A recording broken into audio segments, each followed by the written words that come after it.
Rev up your engines!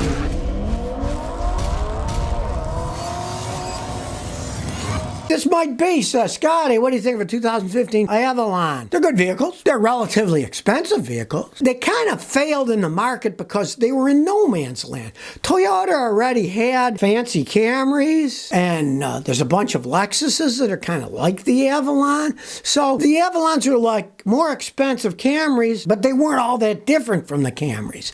They sold the Camrys like hotcakes. The Avalons, they stopped making them. It's always kind of been in no man's land. It's in a market. They're great cars. There's nothing particularly wrong with them. It's just that at the price point that they had, there were other options that people went for. You know, let's face the facts. A lot of people are snobs. They'd rather be seen driving a Lexus than a Toyota. So they're not going to buy an Avalon. They're going to buy a Lexus instead. And the people who buy Toyotas are like, why should I pay more for the Avalon? I'll get the Camry. It's about the same. So that was the only reason that they really kind of failed. Anthony Bena says, is a 2017 Ford twin turbocharged 2.7 EcoBoost a good engine? All right, the engine itself is a good engine, and it depends on how you drive it and how you take care of it. I had a guy a couple weeks ago, brought me F-150, had 2.7 EcoBoost engine, had 170,000 miles, still ran good, but he changed his oil religiously. He'd take care of his vehicles, right? He didn't push them hard. If you're the type of person that you're not pulling a ton of weight and you're not doing snow plowing in the winter, it might last quite some time. But if you're going to pull heavy weights, fill that bed full of stuff and plow in the winter, forget it. Get the V8 engine. Don't get that. They can't take what the V8s could take. Gander Cat says, good morning, Scotty. My Grand Marquis 5-liter computer burned out. How do I know if another computer will work? Well, here's the problem that a lot of people have to understand if you're messing with computers and cars. The computers themselves only have a tiny little fuse that doesn't save much. All of the inputs to that computer, all the sensors and wires are on fuse.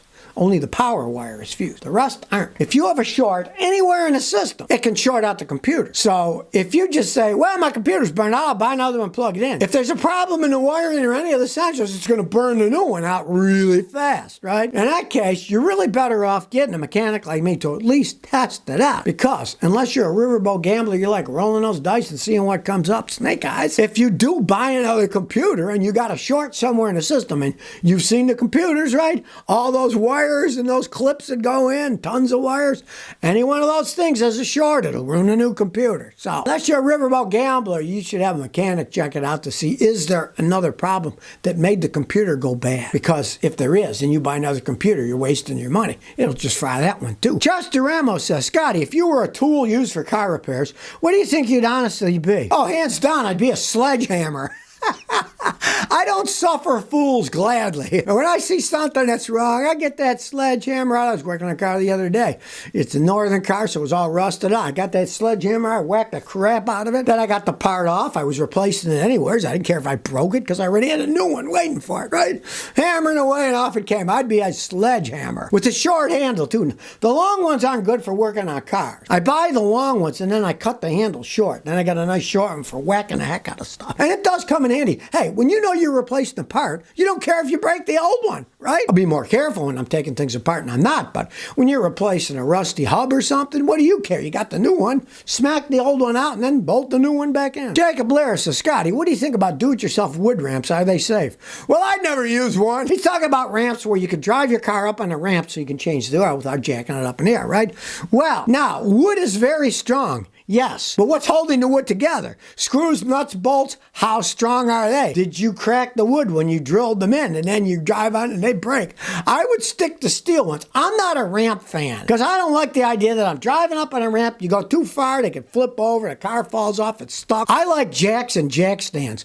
They're totally controllable. You jack it up, put a stand in, then jack the other side up, put a stand in. Pretty safe. You're not teetering on these stupid ramps that, and of course on top of it, is when you're driving on a ramp, that covers up a bunch of the car. You can't work on it. You drive up on a ramp, you can't work on the tires. They're sitting on the ramp, right? I'm not a ramp fan. And I would never make one out of wood, I'll tell you that. Instant kiss of Scotty. I got an '06 Toyota with electronic power steering. If I leave it in the sun, the steering feels slightly notchy. What could be the problem? Well, I'm assuming that you got a problem with the electric motor somewhat, because that's the only part that really wears out, because it is indeed an electric motor.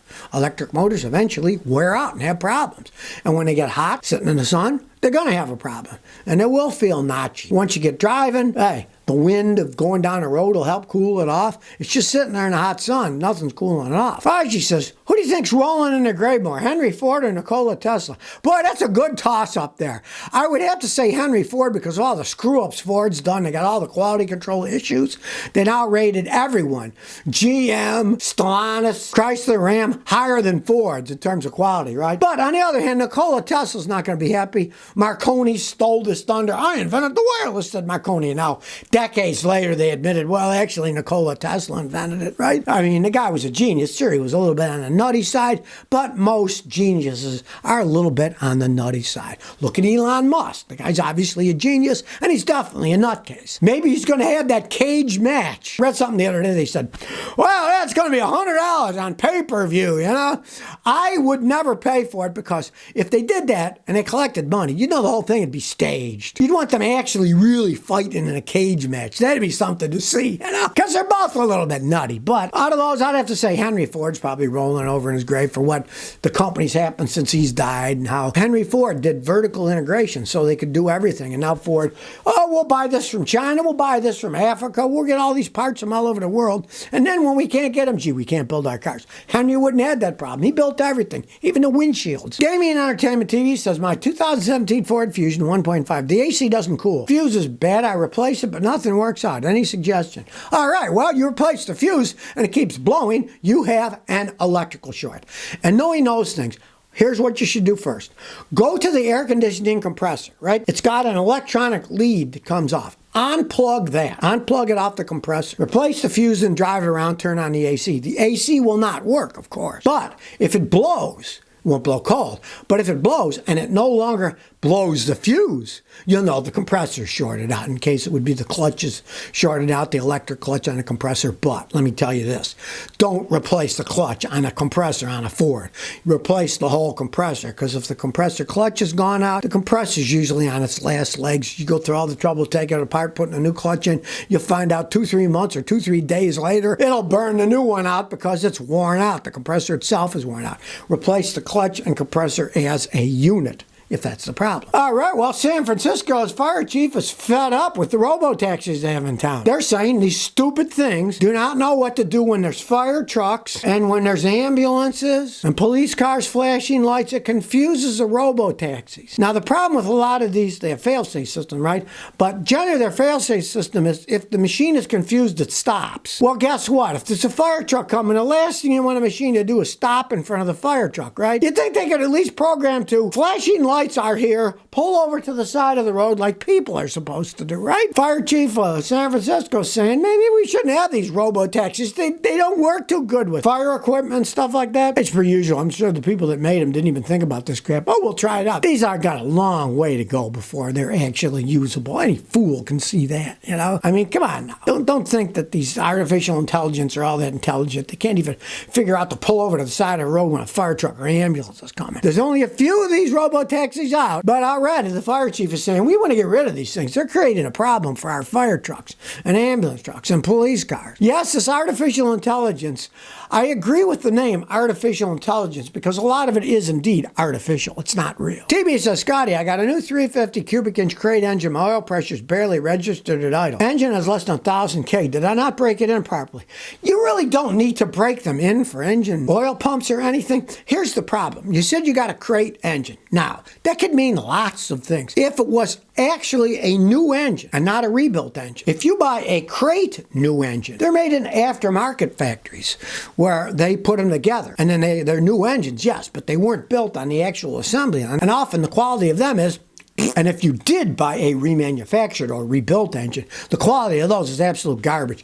I'd say probably 40% of the ones I see these days, people put in a rebuild or remanufactured, and 40% of them aren't built right. They make noise, they burn oil, they make ticking noises, the oil pressure's low. But what you want to do, start simple. Take the oil pressure sending unit off. Screw in an actual oil pressure gauge. See what the actual oil pressure is. A lot of times those gauges are inaccurate, right? But if you do have low oil pressure, they showed you a crapper engine. That's what came out. I see it all the time. So if you never want to miss another one of my new car repair videos, remember to ring that bell.